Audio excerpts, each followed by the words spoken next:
You're alive. I like being blocked. Yes, oh, Come on, guys, this is not fair. okay. I'm gonna start us right on time because Julia may get called to the floor well, she will get called to the floor when the yield bill shows up. And we don't know when that is. So we're gonna try, we've postponed this how many times now? Several, because we've been, I'm gonna try and start us at 1:45 for the next week or so, and we'll see if we get. Yeah, we've just been pushing everything off until next week or down. So, this is Senate Finance, this is March 27th, and we are going to take up a look at district spending analysis. And Talia, are you going to come up and walk us through this? And then we are doing statewide reappraisals and property data. There will be a whole section on this. Well, at least that's the plan as of now in the bill that will be coming to us from the House. It's going to be a very extensive bill. So we will be doing a heavy lift on one. I don't think we're going to have the same amount of.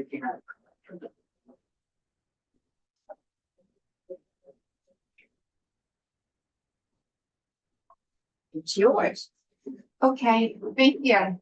I'm Julia Richter with the Joint Fiscal Office. I can't see Julia. I'm gonna have to.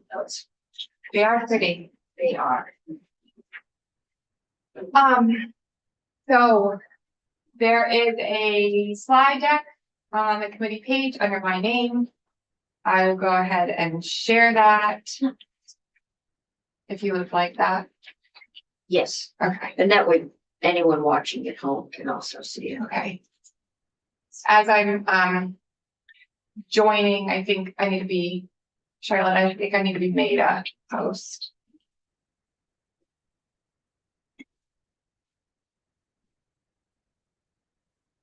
Okay.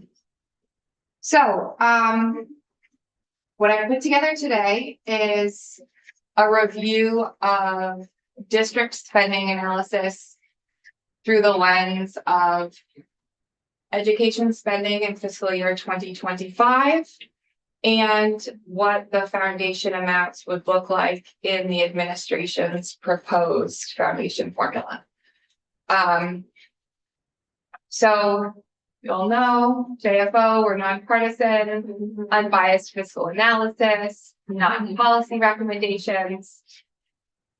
This committee's one rule is we do not shoot the messenger. I appreciate that. So starting out, talk through some of the underlying pieces of the analysis. And then I have done a review of the FY25 ed spending compared to the administration's proposed foundation amounts in current law districts. Then I was asked to do some analysis of the SDs and SUs that were presented by Senator Baumgart, those district configurations. So we'll look at the per pupil analysis of that because that would impact funding. And then lastly, do the same thing, look at a comparison of education spending and the administration's proposal in the potential Baumgart's configurations. Which is the one potential map that's, we have the governor's proposal. And then I haven't heard that the House Education Committee is doing a map.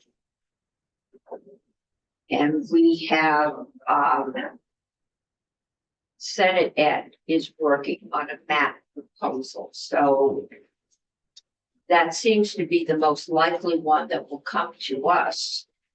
And we'll take a look at the numbers with that and we'll decide what we want to do. Yes. Question, has it been deemed necessary or have we, I'm so sorry, I'm very confused right now. Have we decided that the map is gonna lead all of the other work, or why is it coming to us Yeah. right now? Um, I'm confused about the size of the district impacts in the students it covers. I'm looking at you. It impacts the costs. Sure. So we have to start somewhere. So to be, and I can't speak to intent or policy direction. In terms of thinking through the analysis, I was asked to come in and say, you know, here is, and I think that we're gonna walk through this in a little bit. How is the foundation amount determined in the administration proposal?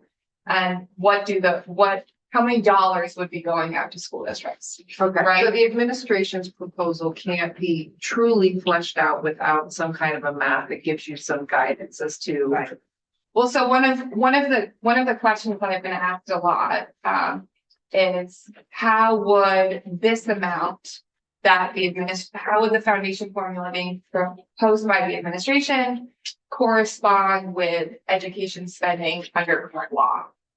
Okay. And so what I'm doing here today is saying, you know, this is what the FY 25 education spending was. Here is the amount proposed in the administration's foundation formula. I'm going all the way forward to like one of the, I think, most interesting takeaways from the slides right up front is that when thinking about the number of districts that would see a relative increase or decrease in their funding level, it depends on what those districts are. Okay. Right? So if we look at only one set of maps, then we are only looking at one way of analyzing impacts of changing spending across the state. And I asked Julia to do the Bongart's proposal mostly because it's the one, whatever version they come out with, that's going to get sent to us. But we can look at any other configuration we want. We did have several superintendents in here a long time ago, but this session, who Libby Bongartz, I remember, went through the Picus analysis, and she was within a half a student and a half a teacher with all of his numbers until she got to mental health professionals or counselors. And I think we can ask why that is. Is there something in the way we structure our schools that is causing a variance from the national norms? I have a feeling we have probably more mainstreaming, and it's the story last year about a young woman who had a smart kind of mouth reply to a teacher who got sent to reform school in Texas. I have a feeling they don't have a non-exclusionary discipline requirement that we do. That does add to challenges in the school. And I think that's just something as we look at numbers for us to be aware of, that we may be asking our schools to deal with some things that other states deal with in another fashion. So, yeah, and I think that those are all important considerations. I do want to flag that, and I'll walk through right up front here. I'm not exploring changes, and this analysis is not exploring changes to the base, nor changes to the administration's proposal. Essentially, it's saying this is the FY 25 education spending.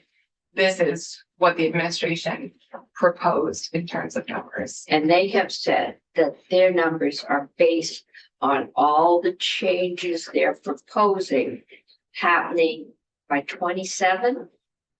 I'm not sure. I would 27, it's a 3-year window. But they're not based on today's structure. But these are the numbers that a lot of superintendents are getting and are having meltdown. So Got it. we will look at. Yeah, so one of the things that we're comparing is Vermont's education spending. You all know this technical term in ed finance in Vermont. It's the school budgets, the school district's budget minus its offsetting revenues.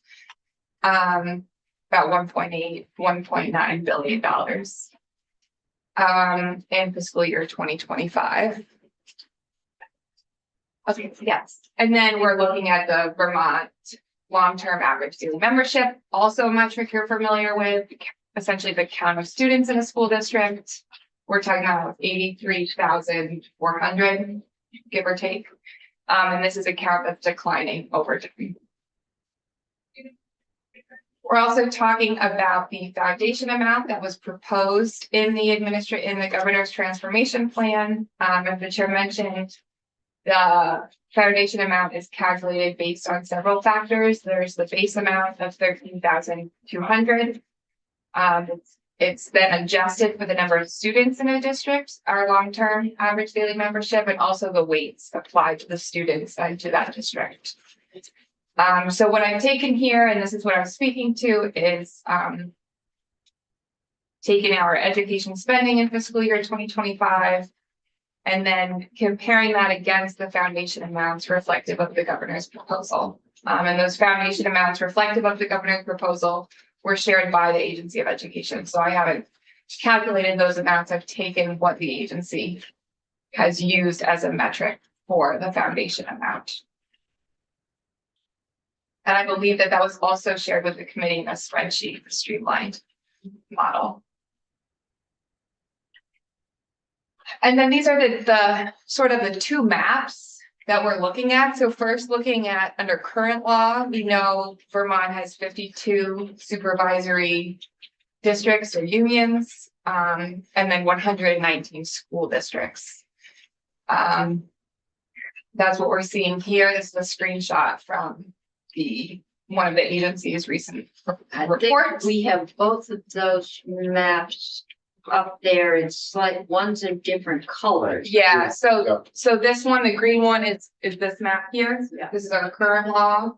And then this map here on the right is what was presented by Senator Baumgart's as potential configurations. I think that's the one next to it. And that's this one here.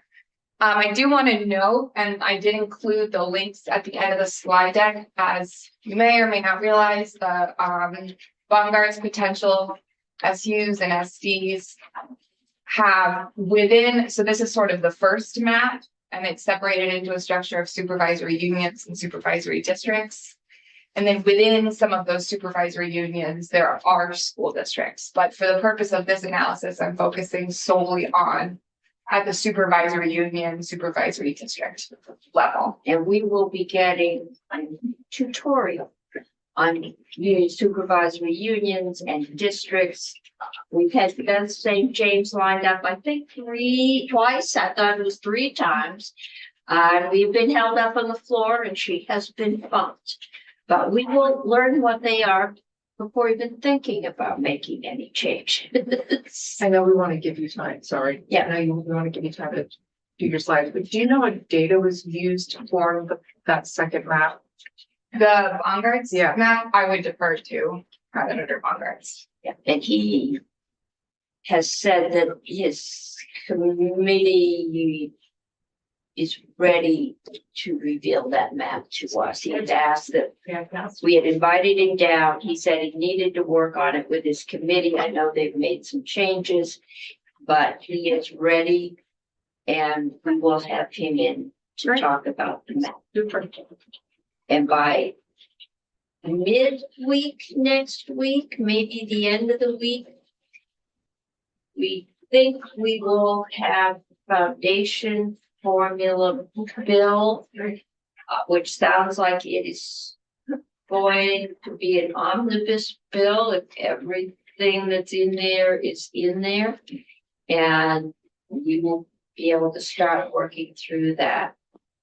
Okay, great, thanks. Yeah. Okay. And I mean, if I do need to run to the floor, I'm always happy to come back. So I defer to the committee in terms of how time is best to spend. So these are the school districts we're looking at. So first of all, looking at education spending in FY 25 compared to the administration's proposed foundation formula amount in current law districts.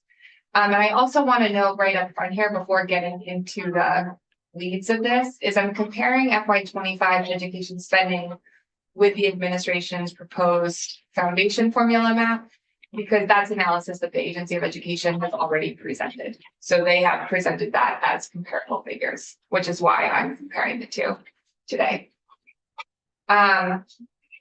So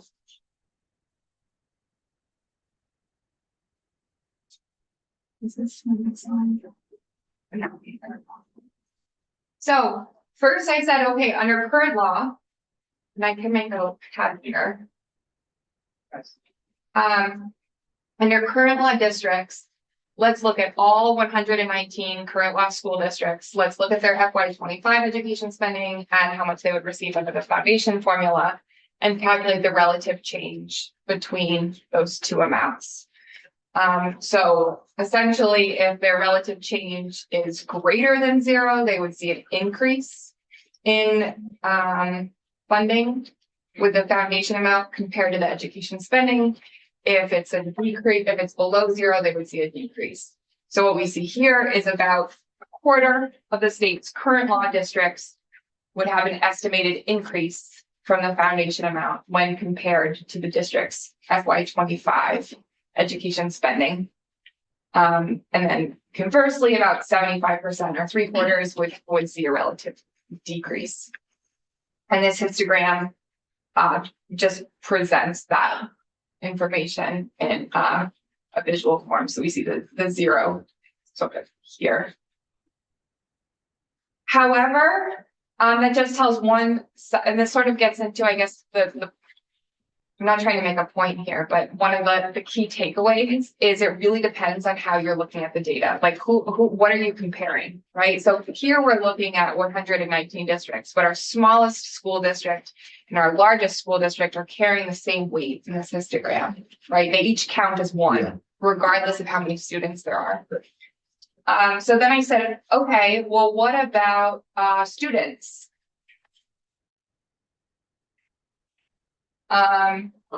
So then I said, what percentage of students would be in a school district, in a current law school district, that would experience a certain change size, right? So essentially this table, the way to read it is we can see, I don't know, just picking a line, this one right here in the middle.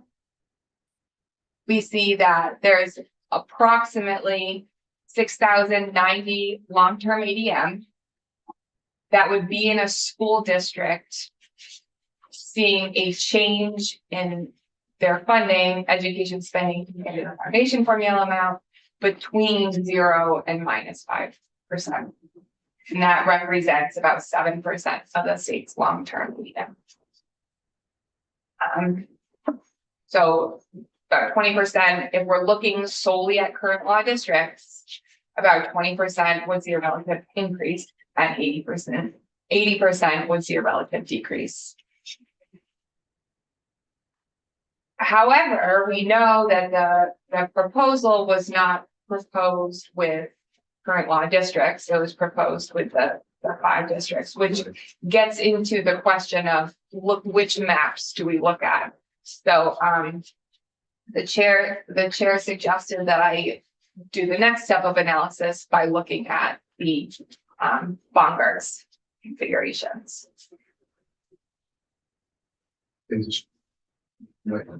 This all assumes that districts only spend the foundation and they don't ask for any additional monies, right? Yes, thank you. So originally I was gonna talk about, today I was gonna be talking about, I think, over the foundation amount. And yesterday I was gonna talk about this. So I appreciate that point. What I'm talking about right now is solely the foundation amount that was presented by the administration compared to education spending. Okay, so ed spending, today's ed spending, does that include the weights? So under current law, education spending, that's just the gross amount of a district, that the school district budget minus its offsetting revenues, whatever is left over is its Okay, education so spending. weights aren't exactly your taxing capacity, not revenues. So Precisely. what I'm trying to figure out is if we say they're getting minus 10% less than they're getting today, is what they're getting today just your per pupil, your So that's a good point, and I intentionally here, and I'm not comparing, spending per weighted pupil, okay, because the administration's proposal has different pupil weights. So if we were comparing spending per weighted pupil under current law to spending per weighted pupil under the It's not- proposal, it's not. it would be all apples and to oranges. All right. One way to get at it would be to look at spending per long-term EDM. Right, because that would essentially be the amount of dollars per student. However, I didn't do that here because that's not a metric that we are generally looking at. So I'm really just looking at overall education spending. All right. And that's also, that's also why we're doing a relative percentage change, right? So then that is factoring in the size of the education spending. Okay. Thank you, Madam Chair. I might be conflating things here, but when we talk about the governor's foundation formula, is this the one that APA put together? And so these are also based on assumptions that don't include, for example, deferred maintenance and transportation and things like that. I just wanted to make sure I understood. Correct, yeah, so this is the foundation formula. And so it's including what was Whatever. deemed in the foundation amount proposal. And it is also true that education spending does not include also, for instance, the special education block grant, the transportation, categorical aid, et cetera. And they're proposing to cover 100% rather than 50% of transportation. I think that's true. I heard that somewhere. That was another difference. Do these numbers, Julia, do they reflect the CTE grant payment? The, And I think in the administration's proposal, there's a $17,000 per FTE CTE student. yes, Is that in here? I believe so. Okay, I would like to follow up to make sure. make sure. Okay, But what I did is I took the streamlined model and I took the final foundation amount per current law district, and that's what I used. okay. But I will double check and follow up.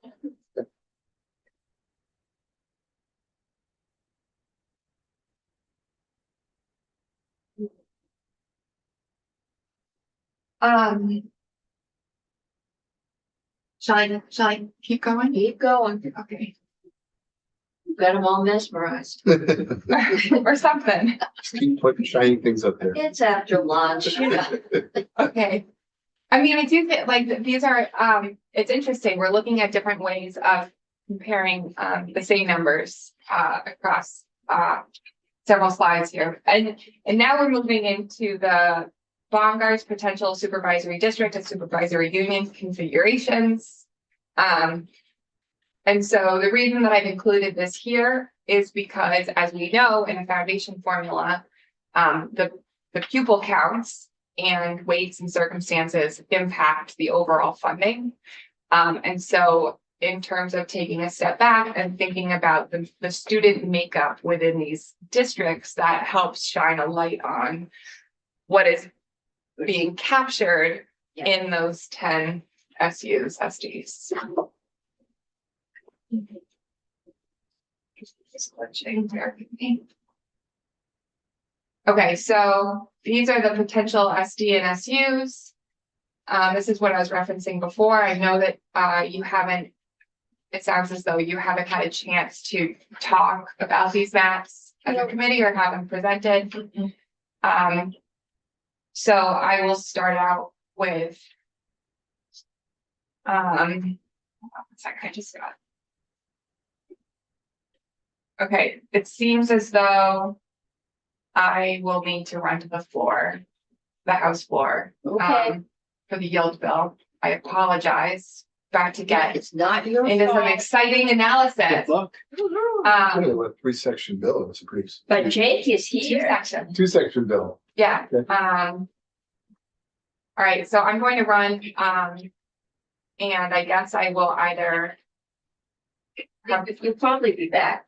I can see if Jake is ready to start on his own. Yeah, I could see Joe can come over. Okay. Why don't we take a 5-minute break? I think you can. That's, I think we also have Jill. We'll see how long it takes. Scheduled. Um, So you wanna take a 5-minute break and we'll Two see if we seconds. can get our next It's the- one in here in a half hour.